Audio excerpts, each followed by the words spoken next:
하나님 말씀 나누도록 하겠습니다.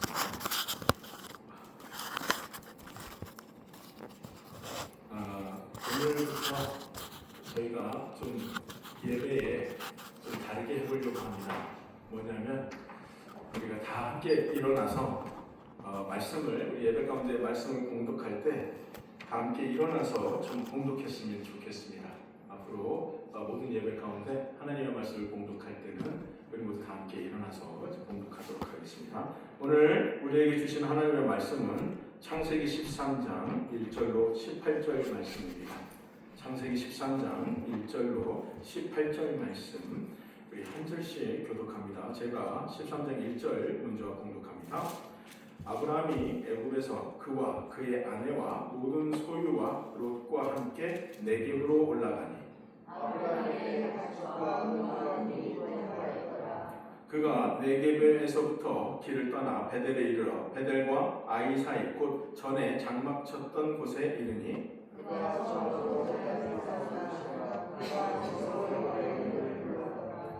아브라함의 일행 롯도 양과 소와 장막이 있으므로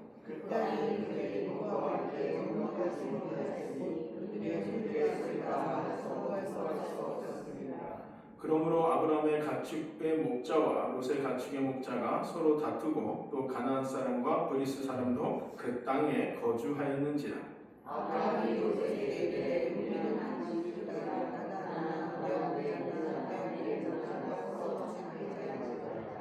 내 앞에 온 땅이 있지 아니하냐. 나를 떠나가라. 내가 좌하면 나는 우하고 내가 우하면 나는 좌하리라.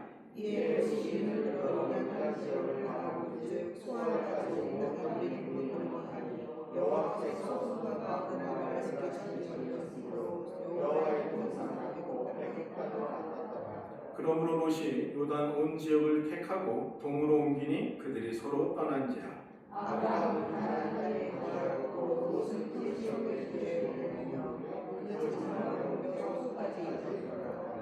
소돔 사람은 여호와 앞에 악하며 큰 죄인이었더라. 롯이 아브라함에게 여호와께서 그에게 이르시되 너는 눈을 들어 너희 이곳에서 성소나 그리고 온 가족과 자녀를 낳으라. 보이는 땅을 내가 너와 내 자손에게 주리니 영원히 이르리라. 내가 내 자손이 땅에 특별하게 하리니 사람이 땅에 그릇을 있을 수 있으니 내 자손이라. 너는 일어나 그 땅을 종과 횡으로 두루 다녀보라. 내가 그것을 내게 주리라. 이에 아브라함이 장막을 옮겨 헤브론에 있는 마므레 상수리 숲에 이르러 거주하며 거기서 여호와를 위하여 제단을 쌓았더라. 아멘. 앉으시기 바랍니다. 자, 오늘은 우리 옛날로 돌아가서 한번 예배해 보겠습니다. 뭐 이럴 수도 있는 거죠, 그죠? 오늘 또 더 큰 은혜가 있으리라 믿습니다. 아멘. 자, 오늘은 창세기 13장 1절에서 18절까지의 말씀을 가지고 보는 만큼 믿을 것인가 아니면 믿는 만큼 볼 것인가 라는 제목으로 제가 하나님의 말씀 증거하도록 하겠습니다.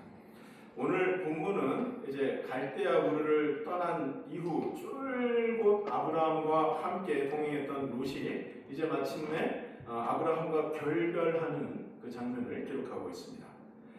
근데 이 본문은 이제 주일학교에서도 이렇게 빠지지 않고 늘 이렇게 계속해서 자주 다루는 그러한 아주 유명한 이야기입니다. 대개는 이렇게 가르치죠. 아브라함은 조카 롯에게 양보해서 선택권을 양보한 그런 착한 사람이었고 롯은 더 좋은 땅을 차지하려고 욕심을 부린 욕심 많은 사람이었다라고 이렇게 배웁니다. 그래서 하나님께서는 어떻게 해요? 양보한 아브라함에게는 더 큰 롯으로 축복해 주셨고 욕심을 부린 롯은 결국 실패하게 되었다. 이런 식으로 오늘 본문에 대해서 이제 주일학교 때 제가 배웠던 것으로 이제 기억합니다. 근데 제가 이제 신학을 공부하면서 이 창세기를 또 배울 거 아닙니까? 그러면서 오늘 본문을 이렇게 다시 보니까 개인적으로 롯이 조금 억울하겠다 싶은 생각이 들어요. 왜 그러냐면 여러분 성경을 자세히 보시면 롯이 악하다든지 롯이 욕심이 많았다든지 이런 표현이 없습니다. 오히려 여러분 오늘 본문을 보면 그 롯은 아브라함을 따라서 자기가 원래 살던 고향이 그것마저 떠난 사람이고 그 아브라함과 함께 지금 여기까지 오면서 뭐 큰 문제를 일으킨 적도 전혀 없고 뭐 오늘 본문을 봐도 그 롯이 싸움을 일으킨 게 아니잖아요, 그렇죠? 그리고 뭐 롯이 아브라함에게 무슨 거역을 하거나 뭐 이런 것도 아니고 그냥 일하는 사람들끼리 밑에 있는 일하는 사람들끼리 싸운 겁니다. 그리고 또 솔직히 보자고 땅을 고르는 것도 보자고 뭐 롯이 내가 먼저 고를게요 그런 거 없어요. 아브라함이 먼저 고르라고 하니까 네 삼촌 그리고 고른 것 뿐입니다. 근데 왜 우리는 자꾸 이 롯에 대해서 이렇게 좀 나쁘고 욕심 많은 사람으로 참 가는지 좀 모르겠습니다. 어떻게 보면 주일학교 때 우리가 배웠던 내용들이 좀 부적절하지 않나 그런 생각을 좀 해봅니다. 자, 그러면 오늘 본문을 통해서 성경이 우리에게 가르치고자 말하고자 하는 것은 무엇인가?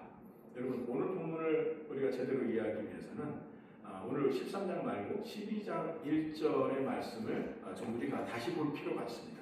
12장 1절로 우리 가보시면 하나님께서 12장 1절에서 아브라함에게 이렇게 말씀하십니다. 1절입니다. 여호와께서 아브라함에게 이르시되 너는 너의 고향과 친척과 아비의 집을 떠나 어디요? 내가 너에게 보여줄 땅으로 가라. 내가 너에게 보여줄 땅으로 가라. 자, 하나님께서 지금 아브라함에게 주실 땅을 약속하고 있는데 내가 네게 보여줄 땅으로 가라라고만 얘기하고 있지 내가 어떤 그 지역이 어디인지에 대해서는 자 보시면 구체적으로 얘기하고 있지 않습니다. 그죠? 그러니까 아브라함은 지금 어떻게 해요? 이렇게 목적지를 알지 못한 채 그저 하나님의 말씀, 하나님의 약속만 의지한 채 지금 길을 떠나고 있는 겁니다. 그런데 하나님께서 약속하셨던 그 땅이 마침내 오늘 보면 이 13장 14절과 15절에서 비로소야 아브라함의 눈앞에 펼쳐지게 되는 겁니다. 그렇잖아요. 내가 네게 보여줄 땅으로 가라고 그랬지 어디라고 얘기하지 않으셨어요. 근데 드디어 오늘 보면 14절과 15절에서 이제 드디어 아브라함의 눈앞에 그 땅이 펼쳐지는 겁니다. 14절과 15절 봅시다. 롯이 아브라함을 떠난 후에 여호와께서 아브라함에게 이르시되 너는 눈을 들어 너 있는 곳에서 북쪽과 남쪽 그리고 동쪽과 서쪽을 바라보라. 보이는 땅을 그죠? 이제서야 보여주시는 거예요. 보이는 땅을 내가 너와 네 자손에게 주리니 영원히 이르리라. 12장 1절에서 하나님께서 말씀하셨던 내가 너에게 보여줄 땅이 여러분 13장 여기에 이르서 이제서야 아브라함의 눈앞에 지금 펼쳐지고 있는 겁니다. 근데 여러분들뿐만 아니라 많은 사람들은 하나님께서 아브라함을 이렇게 가나안으로 인도하셨을 때 이미 약속이 주기로 하신 약속이 이미 성취된 것으로 여러분들 대부분은 그렇게 이해하고 계셨을 거예요. 그러나 여러분 이제서야 겨우 하나님께서 아브라함에게 약속하신 땅을 그에게 보여주고 계신 겁니다. 아브라함은 하나님으로부터 약속을 받은 직후 곧바로 그 땅을 얻은 게 아닙니다. 먼저 뭐가 있었죠? 약속의 땅을 받기 전에 기근이 있었습니다. 그는 기근을 만났어야 했고 그래서 애굽으로 피난 갔어야 했습니다. 그리고 그곳에서 바로왕의 사건을 통해서 또 위기를 겪기도 했고 그리고 오늘 본문에서처럼 이렇게 약속의 땅을 받기 전까지 사랑하는 조카 롯과 헤어져야만 하는 그런 아픔도 지금 아브라함은 겪고 있습니다. 이 모든 과정을 지나고 나서야 하나님께서는 다시 나타나셔서 이 보이는 땅을 내가 너에게 주겠다라고 말씀하시는 겁니다. 많은 사람들이 오늘 본문을 읽으면서 아브라함은 양보를 했고 롯은 욕심을 부렸다 여러분 그런 도덕적인 교훈만을 생각을 하는데 오늘 본문은 우리에게 이런 인간의 도덕을 가르치고자 하는 것이 아니라 뭐예요? 하나님의 신실하심을 여러분들에게 가르치고자 하는 겁니다. 하나님께서 한 번 하신 약속은 결코 사라지지 않습니다. 그 약속의 성취가 우리 눈에 더디게 보일 수는 있습니다. 그리고 오늘 본문에서처럼 예상하지 못했던 장애물들이 우리 앞에 나타날 수도 있습니다. 아브라함처럼 기근이 찾아올 수도 있고 실패를 경험할 수도 있고 오늘 롯과의 사이에서 벌어진 것처럼 인간관계에서 갈등을 겪을 수도 있습니다. 그러나 그러한 것들은 하나님의 약속을 지연시킬 수는 있어도 결코 무효로 만들 바꿀 수는 없습니다. 기근도 하나님의 약속을 막지 못했습니다. 애굽의 바로왕도 하나님의 약속을 막지 못했습니다. 롯과의 갈등도 하나님의 약속을 막지는 못했습니다. 왜냐하면 약속의 성취는 인간의 능력에 달려있는 것이 아니라 약속하신 하나님의 신실하심에 달려있기 때문에 그렇습니다. 그러므로 여러분, 우리 신자들은 절대로 눈앞의 상황만 보고서 낙담하면 안 되는 겁니다. 약속이 아직 이루어지지 않은 것처럼 보여도 그러나 하나님께서 시작하신 일은 반드시 이루시고야 만다라는 사실을 여러분 오늘 본문을 통해서 기억하셔야만 합니다. 그래서 오늘은 여러분들과 함께 하나님께서 약속하셨던 그 보여줄 땅이 과연 어떻게 눈에 보이는 땅으로 되어가는지를 이 시간 우리가 저와 함께 추적해 보려고 합니다. 그리고 그 과정 속에서 우리는 과연 롯처럼 눈에 보이는 것만 따라 살아가는 사람이 될 것인가, 아니면 아브라함처럼 아직 보이지는 않아도 하나님의 약속을 믿고 걸어가는 그런 사람이 될 것인가 하는 문제를 이 시간 좀 생각해 보려고 합니다. 오늘 말씀을 통해서 하나님께서는 왜 믿음의 사람들에게 먼저 보여주시기보다는 먼저 믿게 하시는지를 이 시간 여러분들과 함께 나눠보려고 합니다. 자,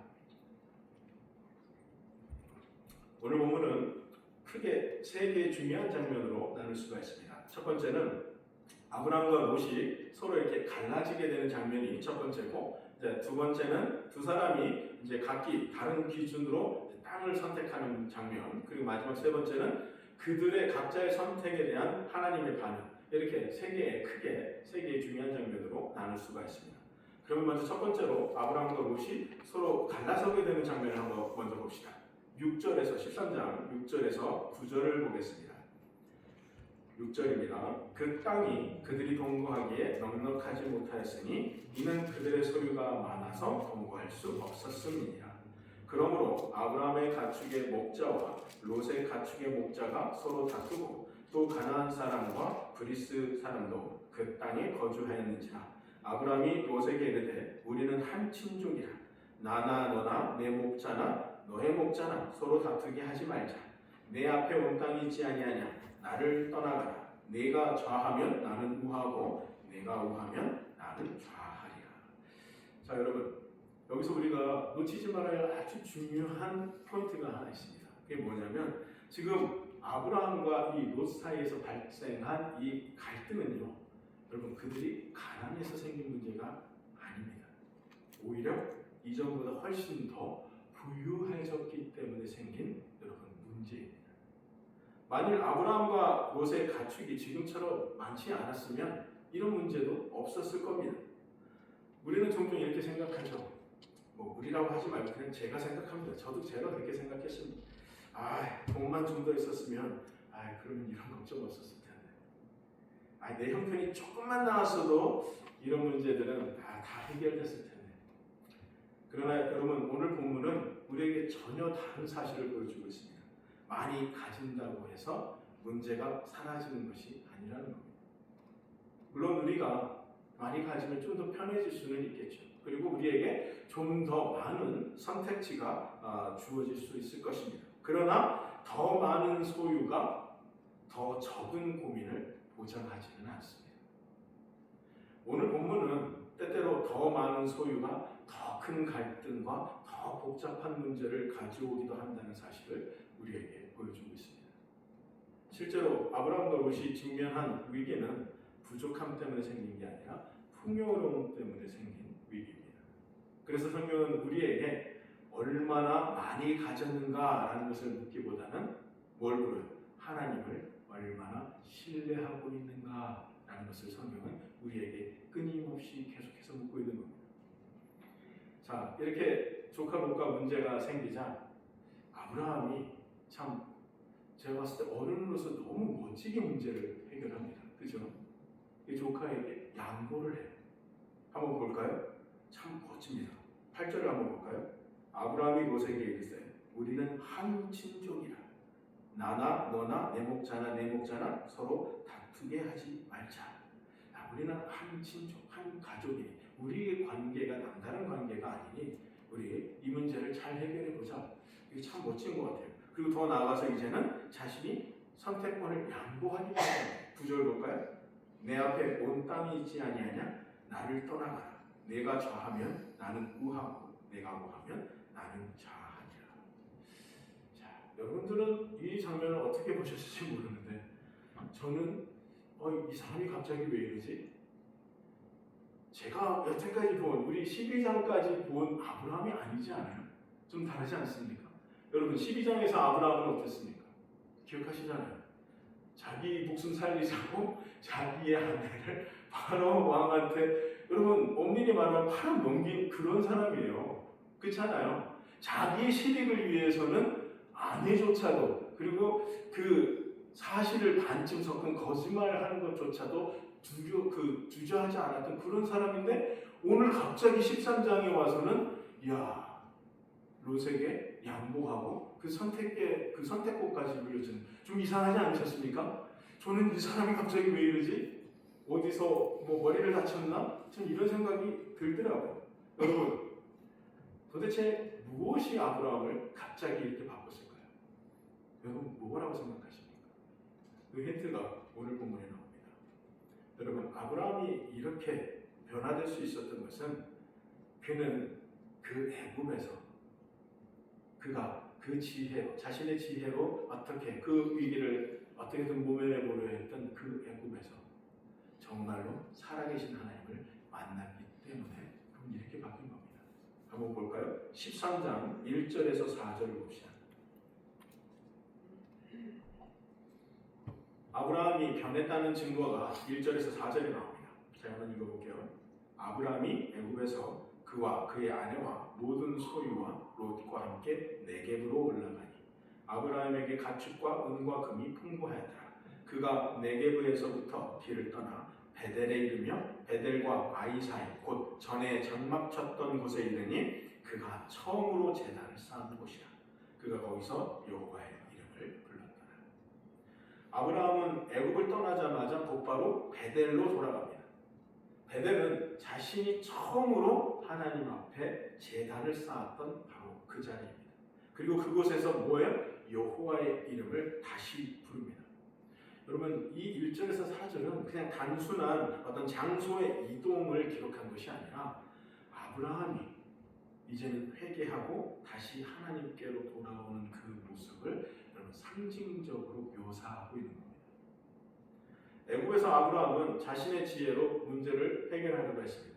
그러나 결국 자신을 지킨 것은 자신의 지혜가 아니라 하나님께서 자신을 지켜주셨다는 사실을 여러분 거기서 경험하게 된 겁니다. 바로 왕에게 재앙을 내리시고 언약의 백성을 보호하시는 하나님을 직접 보게 된 겁니다. 그리고 그 경험이 아브라함을 변화시킨 겁니다. 이전에 아브라함이 자신의 것을 붙드는 사람이었다면 그러나 이제는 하나님을 붙드는 사람이 된 겁니다. 여러분, 사람과의 관계에서, 우리 서로 간의 인간의 관계에서 진정한 평화를 만드는 힘은 내 안에서 나오면 한계가 있습니다. 하나님과 화목하지 못한 사람은 여러분 결국은 다른 사람과도 화목할 수가 없습니다. 반대로 하나님과 화목한 사람은 사람과도 화목할 수 있습니다. 왜냐하면 하나님께서 주시는 평안이 하나님과 화목한 자에게 있기 때문에 그렇습니다. 지금 아브라함이 롯에게 이렇게 그 모든 것을 양보할 수 있는 이유는 자신이 비록 이 선택권을 롯에게 양보한다고 해도 자신에게 있던 그 하나님의 약속은 절대로 그 어느 누구도 빼앗을 수 없다라는 사실을 아브라함은 믿고 있기 때문에 이렇게 얼마든지 자신이 가진 선택권을, 기득권을 양보할 수 있는 겁니다. 이것이 바로 여러분 사도 바울이 에베소서 2장에서 말하고자 하는 내용입니다. 우리 에베소서로 한번 가볼까요? 힘들면 제가 읽겠습니다. 제가 빨리 읽을게요. 에베소서 2장 14절 15절입니다. 그는 우리의 화평이신지라 둘로 하나를 만드사 원수된 것 곧 중간에 막힌 담을 자기 육체로 하시고 법정으로 된 계명의 율법을 폐하셨으니 이는 이 둘로 자기 안에서 한 세 사람을 지어 화평하게 하시고. 바울은 여러분, 화평이 어떤 원칙이나 기술이 아니라고 말합니다. 화평은 예수 그리스도 하나님 그분 그 자체이십니다. 예수님께서 하나님과 인간 사이에 그 막힌 담을 허무셨고 인간과 인간 사이에 막힌 담도 예수님께서 허무셨습니다. 그래서 예수님을 가진 사람만이 진정한 화평을 누릴 수 있습니다. 그래서 히브리서의 기자도 12장 4절에서 동일하게 얘기합니다. 모든 사람과 더불어 화평함과 거룩함을 따르라. 이것이 없이는 아무도 주를 보지 못하리라. 모든 사람과 더불어 화평함과 거룩함을 따르라. 이것이 없이는 아무도 주를 보지 못하리라. 여러분, 결국 우리의 끊어진 관계를 회복하는 힘은 내 의지나 내 노력에 있지 않습니다. 오직 우리 안에 계신 예수 그리스도 한 분에게만 있습니다.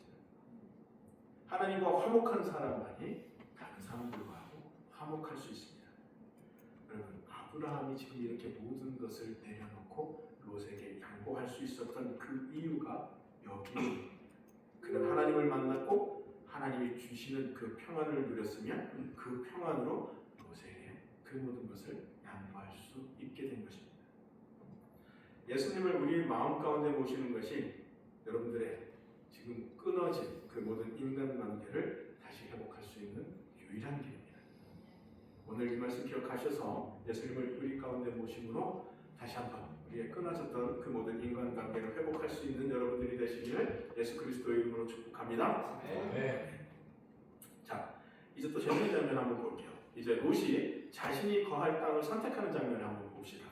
이 장면이 참 재미있고 좀 흥미롭습니다. 10절에서 오늘 본문 13장 10절에서 13절입니다. 자, 한번 볼까요? 이에 롯이 눈을 들어 요단 지역을 바라본즉 소알까지 온 땅의 물이 넉넉하니 여호와께서 소돔과 고모라를 멸하시기 전이었으므로 여호와의 동산 같고 애굽 땅과 같았더라. 그러므로 롯이 요단 온 지역을 택하고 동으로 옮기니 그들이 서로 떠난지라. 아브라함은 가나안 땅에 거주하였고 롯은 그 지역의 도시들에 머물며 그 장막을 옮겨 소돔까지 이르렀더라. 소돔 사람은 여호와 앞에서 악하며 큰 죄인이었더라. 여기서 가장 우리에게 눈에 들어오는 표현은 롯이 눈을 들어 바라본즉이라는 표현입니다. 자, 롯은 지금 무엇으로 판단하고 있습니까? 믿음으로 판단하고 있습니까? 아니면 하나님께서 주신 약속으로 판단하고 있습니까? 아닙니다. 자신의 눈에 보기에 좋은 대로 판단하고 있습니다. 그리고 그가 바라본 요단 들판은 정말 눈에 보기에 너무나도 매력적인 것이었습니다. 얼마나 매력적이었냐면 여호와의 동산 같고 애굽 땅과 같았더라. 이게 우리들이 쉽게 알아듣는 말을 뭐가 있을까요? 비즈니스 잘 되기에 최고다. 야, 여기 가게 열면은 그냥 대박이다. 이런 겁니다. 근데 성경은 여기 아주 의미심장한 설명을 하나 덧붙입니다. 뭐라고 덧붙이냐면 여호와께서 저 10절에 보시면 여호와께서 소돔과 고모라를 멸하시기 전이었으므로. 여러분, 이게 무슨 뜻이에요?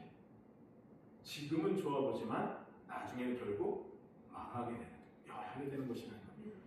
다시 말하자면 롯의 선택은 어떻게 해요? 처음에는 성공처럼 보일지라도 결국은 실패로 끝나게 될 선택이다 라는 것을 여호와께서 소돔과 고모라를 멸하시기 전이었으므로 라고 표현하고 있는 겁니다. 롯의 선택의 기준은 죄송하지만 저를 포함한 오늘날 여러분들의 선택 기준과도 너무나도 닮아 있습니다. 그는 기도하지 않았습니다. 그는 하나님에게 뜻을 묻지도 않았습니다. 단지 그저 내 눈에 보기에 좋은 것을 선택합니다.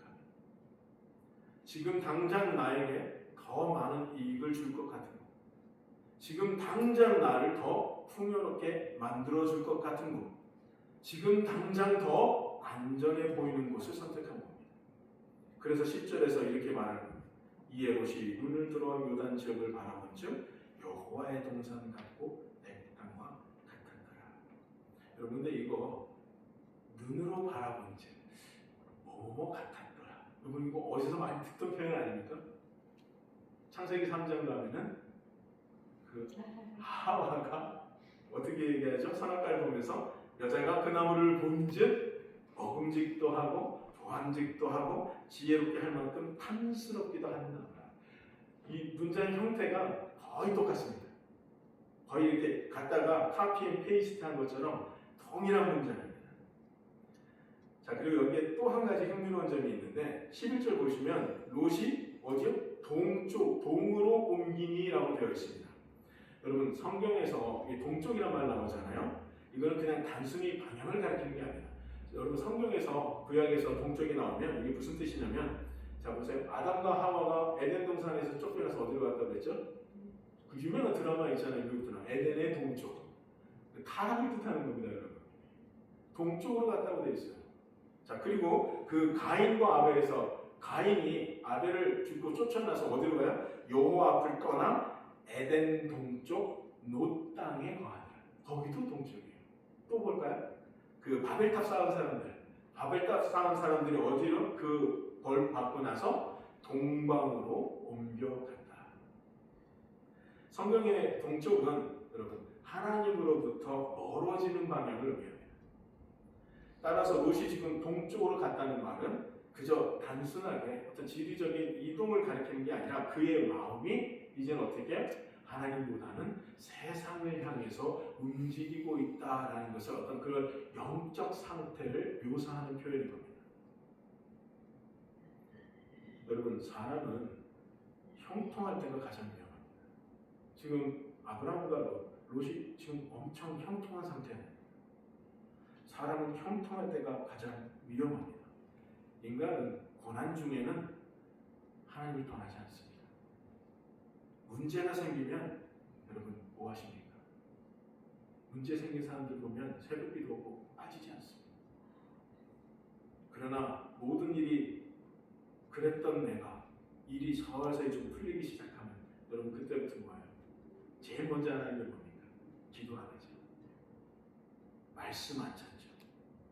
그리고 예배로부터 서원해집니다. 기도가 줄어들고 말씀을 찾지 않고 그다음부터는 어떻게 됩니까? 하나님보다는 자기 자신의 경험과 능력을 더 신뢰하게 됩니다.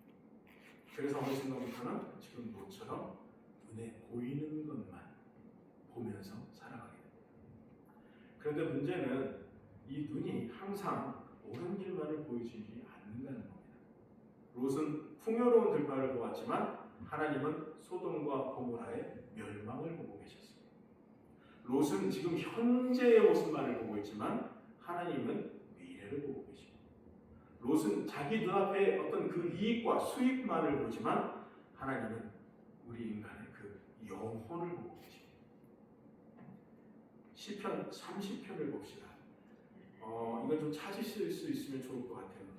이거 제가 늘 묵상하는 것이고 제 안에 항상 경계로 삼는 말씀입니다.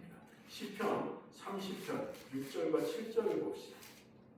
지금 없으시면 좀 적어놓으시고 기억하셨다가 집에 가서 한번 보세요.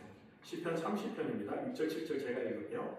내가 형통할 때에 말하기를 영원히 흔들리지 아니하리라 하였도다.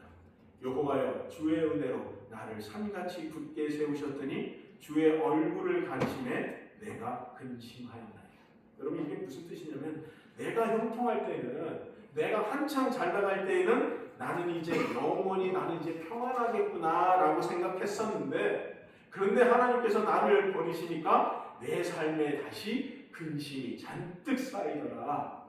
여러분 이겁니다. 결국 이 시편의 기자가 하고 싶은 말은 행복은 소유의 크기에 달려있지 않다. 환경의 좋고 나쁨에도 달려있지 않다. 행복은 뭐지? 여러분 뭐에 달려있는 거예요? 여러분과 하나님과의 관계에 달려있는 겁니다. 그래서 사도 바울이 이렇게 고백을 합니다. 빌립보서 4장 11절에서 13절 제가 좀 빨리 읽을게요. 내가 궁핍함으로 말하는 것이 아니니라. 어떠한 형편에든지 나는 자족하기를 배웠노니 나는 비천에 처할 줄도 알고 풍부에 처할 줄도 알아. 모든 일, 곧 배부름과 배고픔과 풍부와 궁핍에도 처할 줄 아는 일체의 비결을 배웠노라. 내게 능력 주시는 자 안에서 내가 모든 것을 할 수 있다. 여러분 사도 바울은 궁핍할 때 자신이 풍부할 때에도 나는 항상 만족할 수 있었다라고 고백합니다. 어떻게 이게 가능합니까? 그의 기쁨은 자신이 처한 환경이 아니라 하나님과 자신과의 관계에 있었기 때문에 이와 같은 고백이 나올 수 있었던 겁니다. 여러분 괴로우세요? 여러분 안에 평안이 없습니까? 그러면 뭘 제일 먼저 확인해 보셔야 돼요? 하나님과의 관계를 확인해 보십니다. 내가 하나님의 약속을 정말 의지하고 있는가? 내가 얼마나 하나님을 신뢰하고 있는가? 여러분도 롯처럼 눈에 보이는 것만 따라가는 사람이 아니라 아브라함처럼 하나님의 약속을 붙드는 사람이 되시길 바랍니다. 눈에 보이는 풍요보다 하나님과의 관계를 더 소중히 여기시고 어떠한 형편 가운데서도 하나님 안에서 참된 만족과 기쁨을 누리는 여러분들이 되시길 예수 그리스도 이름으로 축원합니다. 아멘. 자, 이제 마지막으로 롯에 대해서 좀 더 이야기를 좀 해보도록 하겠습니다. 아까 제가 말씀드렸던 것처럼 이제 성경은 여러분 롯이 나쁜 사람이라고 얘기하지 않습니다.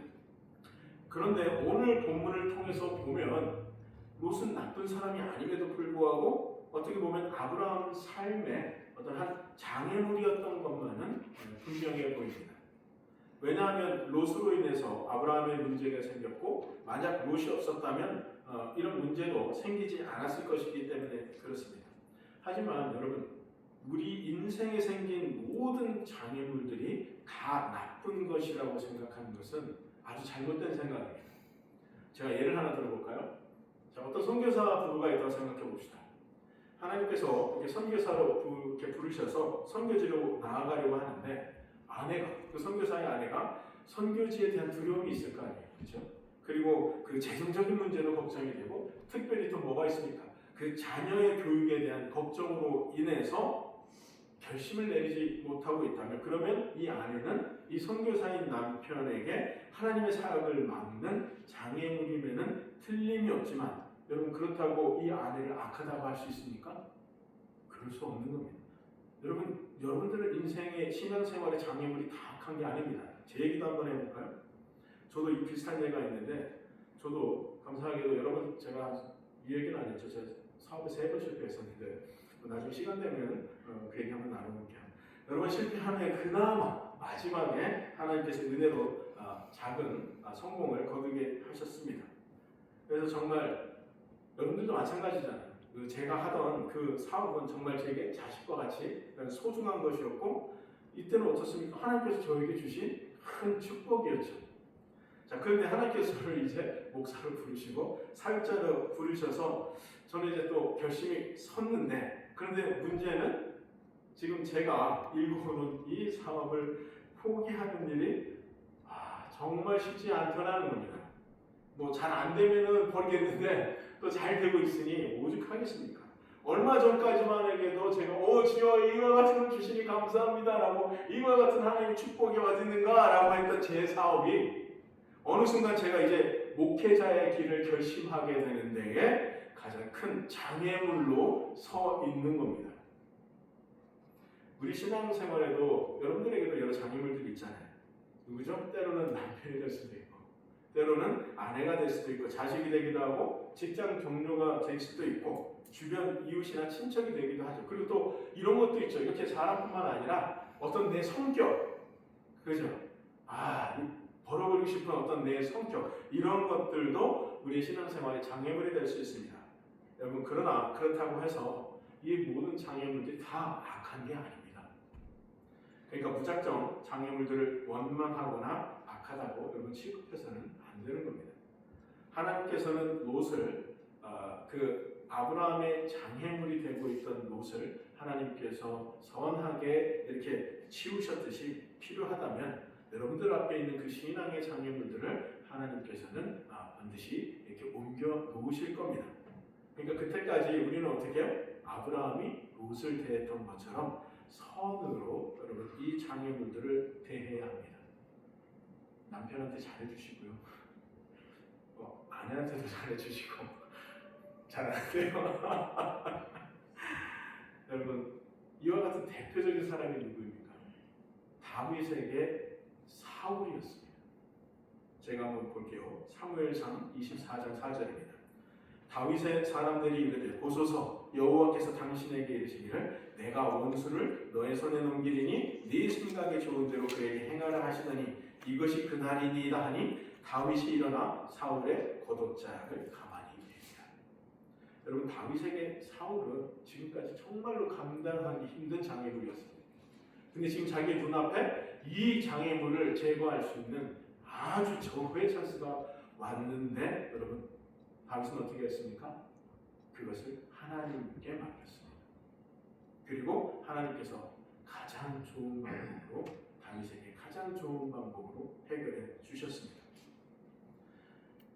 여러분들 기도하시고 여러분들 또 오늘 아브라함과 다윗처럼 기다리시고 인내하시면 하나님께서 지금 다윗에게 하셨던 것처럼 그리고 아브라함에게 하셨던 것처럼 여러분의 어떤 신앙 생활에 있는 장애물들을 하나님께서 선하시는 방법으로 반드시 옮겨주실 겁니다. 네. 자, 이제 마지막으로 하나만 더 이야기하고 이제 정리하도록 하겠습니다. 여러분 법정에서 그 판결에 가장 큰 영향력을 행사하는 것은 증거입니다. 이 증거라는 단어의 사전적 의미를 제가 찾아보니까 증거를 사전에서 뭐라고 하냐면 어떤 사실을 증명할 수 있는 근거, 어떤 사실을 증명할 수 있는 근거입니다. 그래서 이제 재판에서 증거로 인정하는 게 크게 세 종류가 있는데요. 어떤 게 있냐면 인적 증거, 사람의 어떤 증거, 그 다음에 물적 증거, 그리고 나머지가 상황, 즉 정황 증거 이렇게 세 개가 있는데 여러분 결국 이 무슨 얘기예요? 보여주는 것만큼 네가 나에게 보여주는 것만큼 너의 말을 믿겠다라는 거죠. 그런데 여러분 가만히 생각해 보면 우리의 삶은 꼭 그렇게 움직이지만은 않습니다. 제가 예를 좀 들어볼까요? 저는 하와이에 가본 적이 없습니다. 하와이에 가본 적도 없고 그 하와이를 실제로 본 적도 없습니다. 비행기를 지나간 적도 없는 것 같아요. 저는. 그럼에도 불구하고 저는 하와이가 존재한다는 사실을 한 번도 의심해 본 적이 없습니다. 여러분들 하와이 가보신 분? 안 가보신 분? 그죠? 감사합니다. 여러분 하와이를 믿으십니까? 하와이가 있는 걸 믿으십니까? 네. 못 봤다며요. 뭐 본 적도 없는 분들이 지금 이러면 돼요? TV에서. 이야, TV를 믿으시는군요. 여러분, 우리가 어떻게 이 사실을 믿습니까? 그 사실을 나에게 전하여 준 사람을 내가 신뢰하기 때문에 그런 거예요. 그래서 우리 권사님을 내가 신뢰하니까 내가 봤다니까? 그럼 믿어야지 우리가. 3-4번 중요합니다. 자, 그리고 지금 우크라이나에서 전쟁이 일어나죠. 우크라이나에서 전쟁 보신 분. 뭐 어떻게 믿으세요? 지금 전쟁이 나서 보시도 않고. 그렇죠. 여러분들이 신뢰할 수 있는 그 증언과 자료들, 여러분들이 그걸 신뢰하기 때문에 보지 않았지만, 내가 직접 가서 확인하지도 않았고, 내가 직접 보지도 않았지만, 내가 전해준 사람을 신뢰하고, 나에게 지금 뉴스나 내가 이 매체를 신뢰하기 때문에 여러분들이 믿는 거잖아요.